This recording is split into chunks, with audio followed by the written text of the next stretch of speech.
Let me explain to you why some people oppose the MMR vaccine.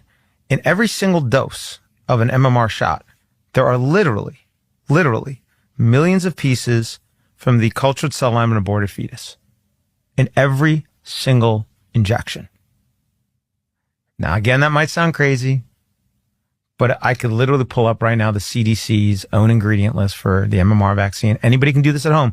Just Google vaccine excipient list, CDC, and you can pull it up and you can see it has MRC5, WI38.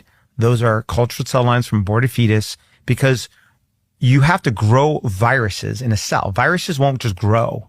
They have to grow in cells. That's how they replicate. They take over the machinery of a cell. So you have to grow it on a cellular substrate. So how do they grow the rubella virus? They grow it on these cultured cell lines from aborted fetus. Where do they get aborted fetuses?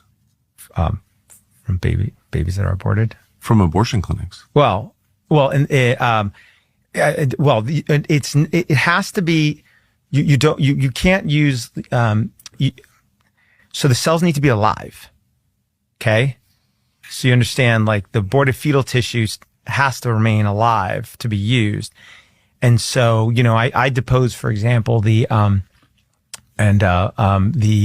world's leading vaccinologist, Dr. Stanley Plotkin. And that deposition is actually available on thehighwire.com. The whole deposition, 9 hours, is available there. Okay. Parts of it are available on X, and yes, I watched part of it in preparation for this interview, and was so shocked and revolted by it. I was already on your side, obviously, as a parent of a child who was vaccine injured. So I'm in tune with everything you're saying, but that deposition with Dr. Stanley Plotkin, who's still alive, 93, I checked, was one of the most shocking things I've ever seen in my life. You watched the whole thing? No, I watched selections of it. Okay, yeah. And so then about what the clip I'm about to talk about, which is relating to just one study that was done that involved over 70 normal, healthy fetuses, right? There was nothing wrong, no abnormalities, that were aborted for the purposes of this one study. I mean, past the first trimester, but they're all older than 3 months, he said. That's right. And some of them, absolutely. And what they do is they take those, in that one study, those 70 something babies, and they they chop them up into little each body part. So they take the tongue, the lung, the liver, every body part, and they chop them up into little cubes. And then they try to culture viruses on them, because they want to see which part of the body is the best suited for growing the virus used in the vaccine. And so this is, in any event, and there's a lot, anybody who wants can research about this. So this is answering the question, why is this a religion for some people? There's some heavy stuff going on. You mean for folks who don't want to receive the vaccine? No. For people who support them.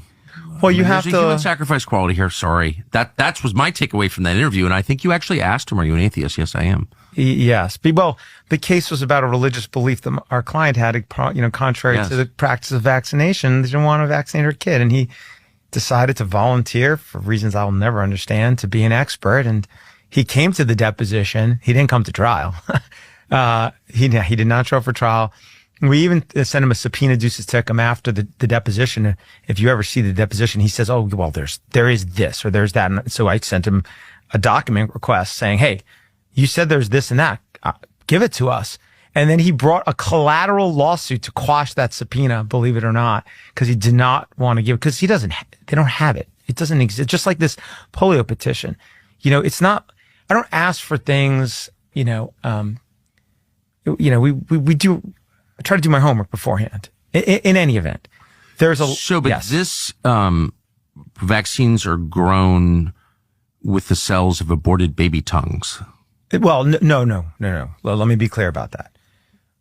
In that study, they were trying to figure out which body part was best to use.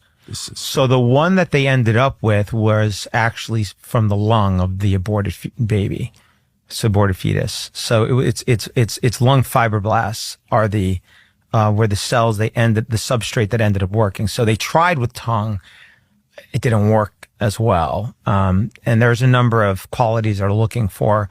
How well does the virus replicate?